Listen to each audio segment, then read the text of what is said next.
Assalamualaikum warahmatullahi wabarakatuh. My name is Arbaya Sandang. Our report today is all about Al-Ash'ari's influence on the later Ilm al-Kalam, Chapter 4. Al-Ash'ari influence on the later Ilm al-Kalam.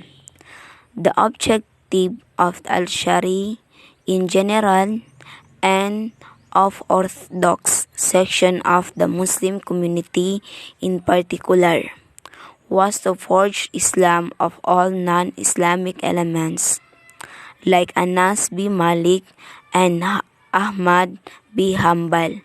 In case of Istiwa, for example, Anas bin Malik is the reporter to have said that Al-Istiwa is howness is unknown. Belief in it is obligatory, but the question about it is heresy or innovations.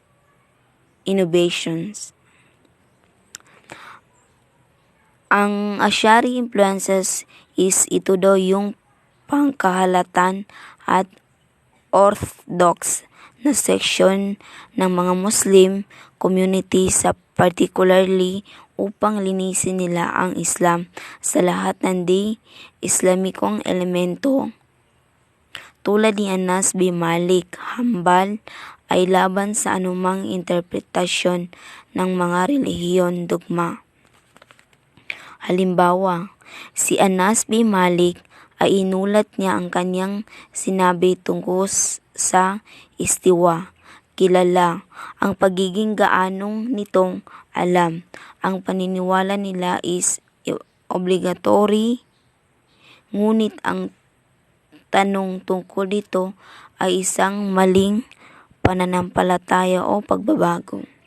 The task to maintain the superiority of revelations over reason and to establish the supremacy of religious dogma over a rationalist hypothesis was taken the Orthodox Muslim.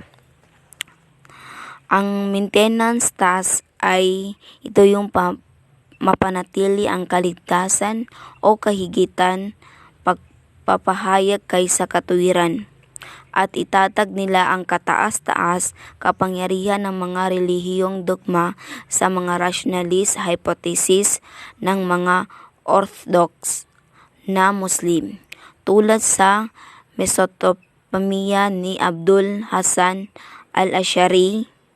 Si Ash'ari ay isa siya pinakamatatag na bayani kung saan bumaba ang sistema ng Mu'tazilite, ang rationalist kalam, at kilala rin siya bilang tagapagtatag ng Orthodox philosophical theology. These main opponents are Mu'tazilite, but this does not mean that the Mu'tazilite are enemies of Islam. Rather, it does mean the same of their belief are contradictory to it, and Ash'ari failed to forge it of them. Ash'ari main objective, however, was to save Islam from all non-Islamic influences. Ash'ari himself mentioned one book in his Magalat and Kitab al-Mulhidin. Ito naman ang sinubukan ni Ash'ari. Ang kanyang pangunahing kalaban ay ang mga Mu'tazilite.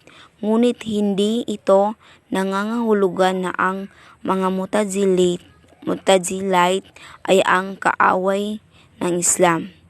At sa halip ito ay mga nangangahulugan na ang ilan sa kanila mga paniniwala ang salungkat dito ay nadama ni Ash'ari na linisin rito sa kanilang at layunin ni Al-Ash'ari ay iligtas ang Islam mula sa lahat ng di-Islamikong influences.